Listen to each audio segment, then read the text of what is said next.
Hello students, welcome to Jules classes.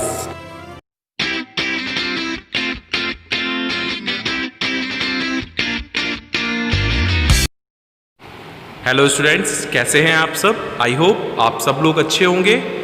Today I am going to start class 9 chemistry chapter 3 atoms and molecules from NCERT chapter. ठीक है, तो means NCERT book में से हम पढ़ेंगे आज 3rd चैप्टर। आपका न्यू चैप्टर है जो स्टार्ट होगा चैप्टर 3 एटम्स और मॉलिक्यूल्स। ठीक है, तो इस बारे में हम सबसे पहले हम पढ़ेंगे इंट्रोडक्शन के बाद हमारा स्टार्ट होगा लॉ ऑफ केमिकल कॉम्बिनेशन। तो ये आज के टॉपिक्स हैं, तो हम लेट स्टार्ट करते हैं। So students, in this chapter we shall discuss about the various laws, symbols, formula of atoms and molecule and various ways to expressing their masses.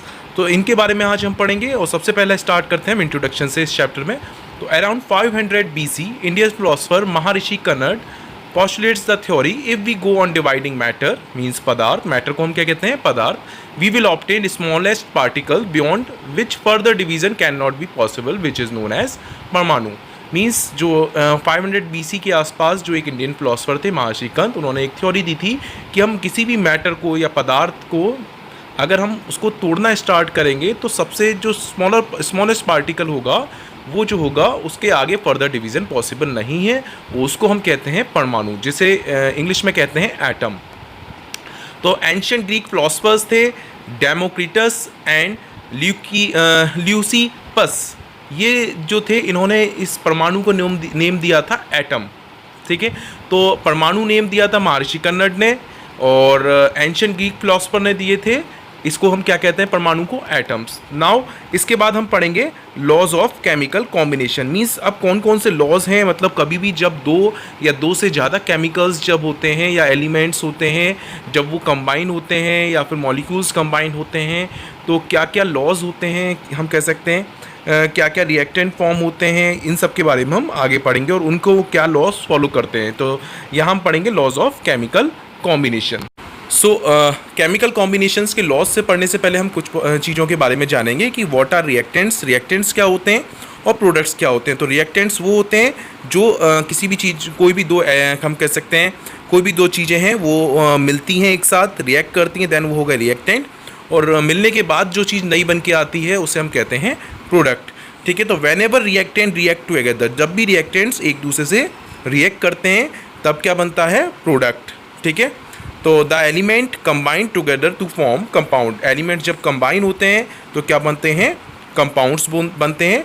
और ये किसके ये कुछ सर्टेन लॉज थे जिनसे ना रिलेटेड हम कह सकते हैं ये थ्योरी होती है। ठीक है, तो लॉज ऑफ केमिकल कॉम्बिनेशन में हम करते हैं this law established after the experiment by Lavoisier and Joseph L Proust. तो ये दो लॉज, ये कुछ लॉज थे जो केमिकल कॉम्बिनेशन के दिए थे इन लोगों ने, साइंटिस्ट थे। The chemical reaction between two or more substances give rise to product which is governed by certain laws called laws of chemical combination। Means जब भी कभी केमिकल रिएक्शन होती है दो या दो से ज़्यादा सब्सटेंस के बीच में, उससे क्या बनता है एक प्रोडक्ट बनता है, और वो प्रोडक्ट जो बनता है वो कुछ सर्टेन लॉज से बनते हैं, उन्हें हम कहते हैं laws of chemical combination. Now there are 5 laws of chemical combination. First is law of conservation of mass, second is law of constant proportion or definite proportion, third is law of multiple proportion, fourth is law of reciprocal proportion and fifth one is law of combining volume। तो ये चार जो first 4 laws हैं वो मास से related हैं, और जो लास्ट लॉ है जिसे हम कहते हैं लॉ ऑफ कॉम्बाइनिंग वॉल्यूम, ये वॉल्यूम से रिलेटेड है। तो लास्ट की जो 3 लॉज हैं वो हम आगे की क्लासेस में पढ़ेंगे हायर स्टडीज़ में। आपके 9th क्लास में जो है वो है सिर्फ 2 laws, law of conservation of mass and law of constant proportion. तो इन्हीं लॉज के बारे में आज हम पढ़ेंगे। नाउ लॉज को स्टार्ट करने से पहले हम पढ़ते हैं एटम्स क्या होते हैं एंड मॉलिक्यूल्स क्या होते हैं। तो atoms are the smallest particle of an element which can take part in a chemical reaction. ठीक है, मीन्स एटम जो होता है किसी भी एलिमेंट का सबसे स्मॉलेस्ट पार्टिकल होता है जो किसी भी केमिकल रिएक्शन में पार्टिसिपेट करता है। So the size of the atom is measured in its atomic radius which is in nanometres and 1 nanometre is equals to 10⁻⁹ metre. Now what is molecule? It is the smallest particle of an element or a compound which can exist independently. Means ये किसी भी element और compound का सबसे smallest particle होता है जो independently exist करता है, ठीक है। तो for example हम ऑक्सीजन को ले लेते हैं। ऑक्सीजन जो होता है एलिमेंट होता है, बट वो हमें एयर की मतलब एयर में ऑक्सीजन होती है, तो हम कह सकते हैं इंडिपेंडेंटली वो एग्जिस्ट कैसे करता है, एक ऑक्सीजन के मॉलिक्यूल की फॉर्म में, मीन्स O2 की फॉर्म में। तो molecules of an element constitute the same type of element. किसी भी एलिमेंट का जो मॉलिक्यूल होता है उसमें सेम टाइप के एटम्स होते हैं।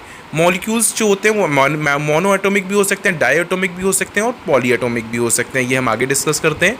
Molecules of compounds join together in definite proportion and constitute are different types of atoms.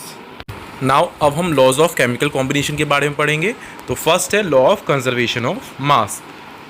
During a chemical reaction, the total mass of reactant will be equal to the total mass of the product. Means किसी भी chemical reaction में जो reactant means reaction से पहले का जो reactants होते हैं उनका मास वो रिएक्शन के बाद जो प्रोडक्ट ऑब्टेंड होते हैं उनके मास के इक्वल होता है, ठीक है।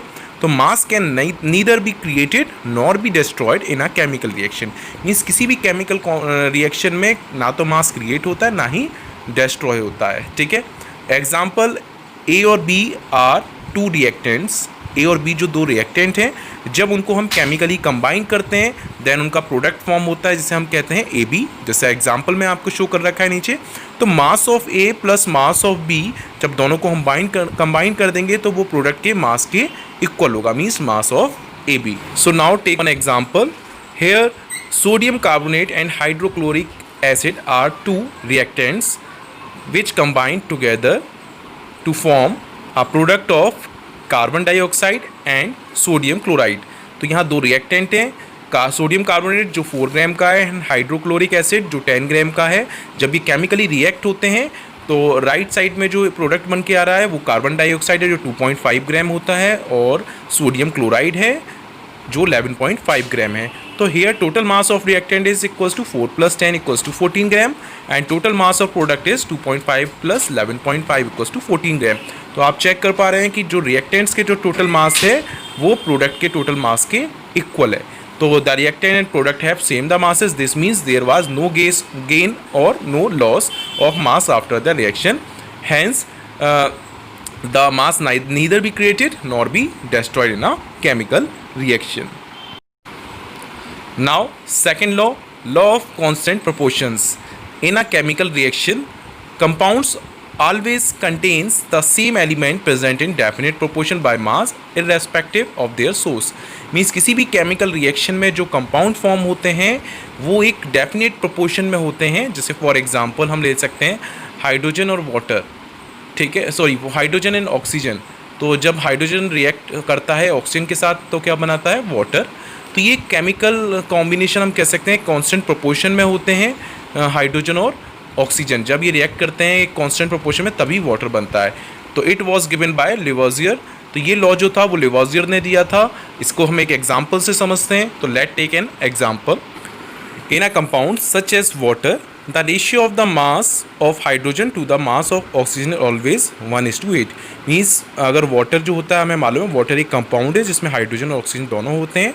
तो यहाँ जो रेशियो होता है बाय मास हाइड्रोजन का और ऑक्सीजन ये होता है 1:8 रेशियो में। Ever the source of water, water का सोर्स कैसा भी हो बट हमें हमेशा वाटर जो होता है वो हाइड्रोजन और ऑक्सीजन के बाय मास जो रेशियो होता है वो 1:8 होता है। तो हम ये कह सकते हैं if 9 gram of water is decompose, अगर 9 ग्राम वाटर को हम डीकम्पोज करेंगे तो उसमें हमेशा हमें 1 ग्राम हाइड्रोजन मिलेगा और 8 ग्राम ऑक्सीजन मिलेगा, ठीक है। तो ये एक होता है लॉ ऑफ कॉन्स्टेंट प्रोपोर्शन, ठीक है। तो आज का वीडियो हम यहीं एंड करते हैं। नेक्स्ट वीडियो में हम आगे के बारे में पढ़ेंगे। So goodbye, take care, have a nice day. Like and share my YouTube videos and also subscribe my YouTube channel Jules Classes by Gaurav Sir. And for more videos, please click on the I button above.